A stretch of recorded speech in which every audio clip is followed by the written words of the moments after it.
Bonjour à tous et bienvenue dans l'entretien de France 24. La crise a remis l'Allemagne au cœur du débat avec cette question, y a-t-il un modèle exportable dont la France pourrait s'inspirer? Le président Sarkozy a fait de la convergence avec l'Allemagne l'une de ses priorités, l'une des exigences fortes du moment. Alors est-ce possible? Est-ce souhaitable? Bernard de Montferrand, ancien ambassadeur de France en Allemagne, a quitté son poste en mars dernier, y répond ou tente d'y répondre dans son livre qui s'appelle France-Allemagne, l'heure de vérité, écrit avec l'avocat Jean-Louis Thiéraut et qui est vraiment au cœur de toutes ces questions dont on va parler aujourd'hui. Merci d'être avec nous. Merci. Il y a aussi un bandeau dans ce livre qui est le décrochage français, ce qui veut dire que vous parlez de l'Allemagne, mais à travers l'Allemagne, vous parlez de la France. Est-ce que ce décrochage français, qui est un décrochage économique et qui ne remonte pas à hier, n'est pas précisément le problème, ce qui affaiblit aujourd'hui la voix de la France en Europe? Je crois qu'aujourd'hui, l'Europe marche bien quand la France et l'Allemagne sont équilibrées. Et s'il y a un pays qui devient trop fort ou qui devient trop faible, ça crée aussitôt des difficultés. C'est ce qui est en train de se passer. Jusque dans les années 2000, on était roue dans roue à peu près avec l'Allemagne. Et depuis le début des années 2000, la France a perdu dramatiquement en compétitivité, en part de marché. Et ce que j'essaie d'expliquer dans ce livre, c'est que ce n'est pas du tout une fatalité, ce n'est pas du tout quelque chose qui vient de facteurs structurels déterminants, c'est que c'est le résultat d'une politique économique. L'Allemagne, à partir de 2000, a fait des réformes en profondeur, très difficiles, très pénibles, mais qui ont apporté des résultats exceptionnels en matière d'emploi, de croissance et de morale des Allemands. Les Allemands pensent justement que si nous n'avons pas fait, nous, ces réformes au même moment, et là, il y a peut-être la responsabilité du président Chirac, de ses premiers ministres de l'époque, c'est qu'il y a une sorte, effectivement, de travers français qui est de se voiler la réalité, non? Alors, il y a souvent un peu un déni de réalité en France, et quand ça va mal, ce n'est pas forcément notre faute.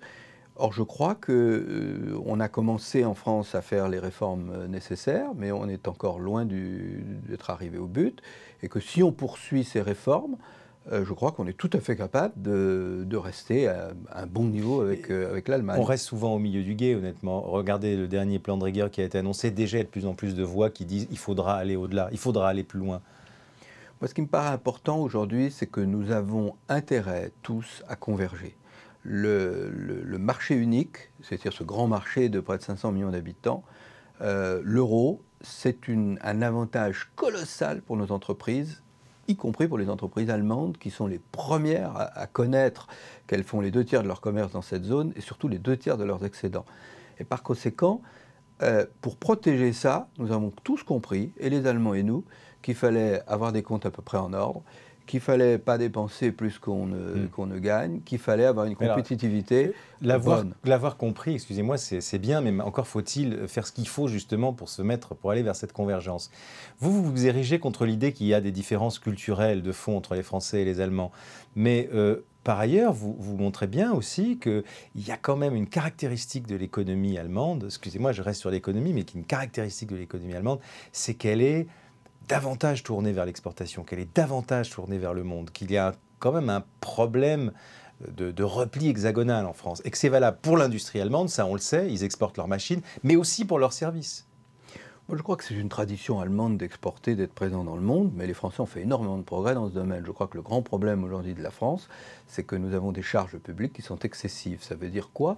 Ça veut dire que sur des sujets très simples, nous avons 10% de prélèvements publics de plus que les Allemands. Ça se traduit par des choses extrêmement simples. Les Allemands ont fait des réformes. Par exemple, il y a l'hôpital moyen en Allemagne, il a 2 fois plus de lits que l'hôpital français. L'école moyenne en Allemagne, elle a 2 fois plus d'élèves qu'une école française. Il y a en hôpitaux par habitant 2 fois moins d'hôpitaux par habitant en Allemagne qu'en France. Ça veut dire que les médecins allemands travaillent plus et que les enseignants allemands travaillent plus? Ça veut dire qu'on a rationalisé les choses. C'est-à-dire que dans un département, dans un land allemand, au lieu qu'il y ait 10 hôpitaux, il n'y en a plus que 2 ou 3 qui sont très bons. Alors, il ne faut pas copier parce que ça n'a pas de sens, mais il faut procéder à ces réformes. Quand vous avez aujourd'hui en France à peu près, en gros, on a 90 agents publics pour 1000 habitants, vous en avez 50 en Allemagne. Et ça se saurait si l'Allemagne était mal administrée. Ça veut donc dire qu'il faut aller encore plus loin dans la réduction des dépenses de l'État. Ça veut donc dire aussi que quand on parle de convergence fiscale, puisque vous avez parlé de la fiscalité, elle doit se faire par le bas. Mais comment est-ce qu'on va faire ça? Non, ça veut dire surtout que diminuer les dépenses publiques, c'est pas quelque chose qui amène à la récession ou c'est pas quelque chose qui est mauvais pour l'emploi, c'est la meilleure chose qu'on puisse faire pour l'emploi. Pourquoi? Parce que quand vous faites beaucoup de dépenses publiques, il faut que quelqu'un la paye. Et qu'est-ce qui la paye aujourd'hui? C'est la production et c'est par conséquent les salaires. Alors le niveau de prélèvement sur les salaires en France est supérieur à peu près de 10 points à ce qu'il est en Allemagne. Ce qui fait que ça, c'est une barrière à l'emploi, c'est une barrière à l'augmentation des salaires. Donc si on diminue ces charges, on diminue les charges sur les salaires. Or, en France, qu'est-ce qui se passe? Les salaires sont à peu près les mêmes qu'en Allemagne. Mais la grande différence, c'est que le salaire direct en France, celui qui est agréable et intéressant pour le salarié, il est faible, alors que le salaire indirect est énorme, alors qu'en Allemagne, le salaire direct est élevé et le salaire indirect est faible. Et vous parlez d'heures, vous avez tout résumé, mais regardez, quand on fait aujourd'hui un plan de rigueur ou d'austérité en France, on fait davantage d'augmentation d'impôts que de baisse de dépenses. Donc on ne va pas vers la convergence. On y va parce que on y va mollement. On est obligé de le faire aujourd'hui oui, parce que sinon ça entraînerait des catastrophes. Mais excusez-moi d'avoir l'air de vous tirer des vers du nez, mais Bernard de Montferrand, mais est-ce que ça ne reste pas un slogan encore en France, la convergence avec l'Allemagne? Non, pas du tout. Moi, je constate que sur l'euro, il y a 3 ans, les Allemands ne voulaient pas entendre parler du gouvernement économique que M. Sarkozy essayait dont il essayait de les convaincre. Que les Allemands ne voulaient pas de système permanent de soutien à l'euro. Que les Allemands hésitaient à bouger les règles du pacte de stabilité. Ils y sont venus. Et donc, il y a des idées françaises qu'on a fait un pas aussi vers la culture de stabilité. Donc il y a eu un mouvement des deux côtés. C'est une véritable convergence. Une osmose, presque. Convergence. Et est-ce qu'on pourrait les faire céder aussi sur le rôle de la Banque Centrale Européenne? C'est au cœur des débats aujourd'hui. Est-ce qu'on peut s'en sortir, retrouver la croissance en Europe si on n'a pas cet outil qu'ont les Américains Vous savez, on est en train de faire aujourd'hui une révolution en Europe, c'est-à-dire qu'on fait ce que les fondateurs de l'Europe n'avaient pas réussi à atteindre il y a 10 ans. Donc on fait un gouvernement économique, ça suppose des règles, ça suppose des moyens, et puis ça suppose des institutions. Et ça veut dire maintenant qu'il va y avoir au sein de l'Eurogroupe, l'Eurogroupe c'est tous les gens qui gèrent, tous les ministres des Finances ou les chefs d'État de la zone de l'euro, il va y avoir des réunions régulières avec un président permanent et on va vraiment discuter de ces vrais problèmes, c'est-à-dire de la stratégie de croissance. Est-ce qu'il peut y avoir sans arrêt des pays qui ont des excédents, d'autres qui ont des déficits? Est-ce qu'il ne faut pas que certains augmentent leurs demandes internes, c'est-à-dire la consommation, l'investissement, et d'autres améliorent leur compétitivité? On se rapproche et on le fait aujourd'hui par intérêt. C'est ça qui est le plus important. Très optimiste. À l'inverse, il y a un exemple que vous traitez aussi dans le livre qui montre que quand ils veulent diverger, les Allemands ne nous demandent pas notre avis, c'est la question du nucléaire. Ils décident de sortir du nucléaire, ce qui va d'ailleurs peut-être nous poser un problème cet hiver. Ça s'est fait sans concertation, ça se fait de manière abrupte. Ça oblige la France à se reposer la question, parce que aussi Fukushima. Mais ce n'est pas un exemple de fonctionnement et de convergence franco-allemande, ça. C'est vrai, mais je veux dire que ce n'est pas nouveau, puisque ça fait 30 ans qu'on vit comme ça. L'Allemagne avait une politique assez nettement différente de la politique française. Nous avions beaucoup plus de nucléaire qu'eux. Ils s'appuyaient beaucoup plus sur une dépendance vis-à-vis des pays de la Russie. Je crois que ce n'est pas grave, sauf quand une décision unilatérale a des conséquences sur l'ensemble. Et sur l'ensemble de la communauté. Qu'est-ce que ça veut dire, là, la décision allemande? Ça veut dire que ça a des conséquences sur les réseaux.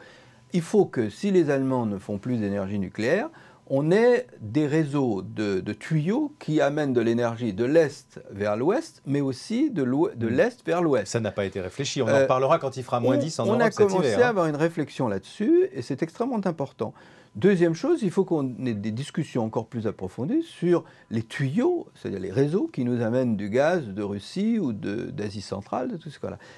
On a commencé à faire des discussions. Moi, je pense qu'il faut aller beaucoup plus loin dans ce domaine.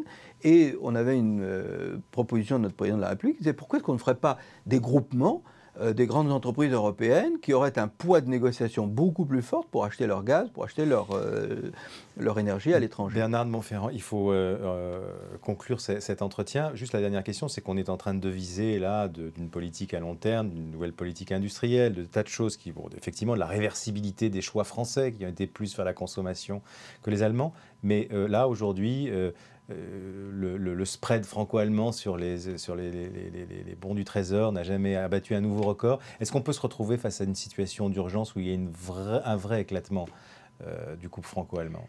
Je vais vous dire une chose, je trouve que tout ce qui se passe aujourd'hui, il y a un contenu d'excitation médiatique, un contenu d'excitation des marchés qui me paraît totalement déplacé. Moi, ce qui m'intéresse, c'est les fondamentaux. Les marchés agissent aujourd'hui comme si, dans une compagnie d'assurance, toutes les voitures assurées et tous les appartements assurés avaient un accident demain matin ou brûlaient demain matin. Ça n'arrive pas.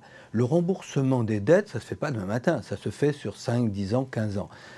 Les fondamentaux aujourd'hui de la France et de l'Allemagne comme de la zone euro sont bien meilleurs que la plupart des fondamentaux de toutes les grandes zones européennes. Alors certes, si on veut mettre le projecteur autant sur nous, Européens, c'est peut-être qu'il y en a un certain nombre qui n'ont pas très envie que l'euro soit fort, que l'Europe soit forte. Ah, le complot. Et qu'on les regarde. Ce n'est pas du tout un complot, c'est tout simplement de la bonne tactique.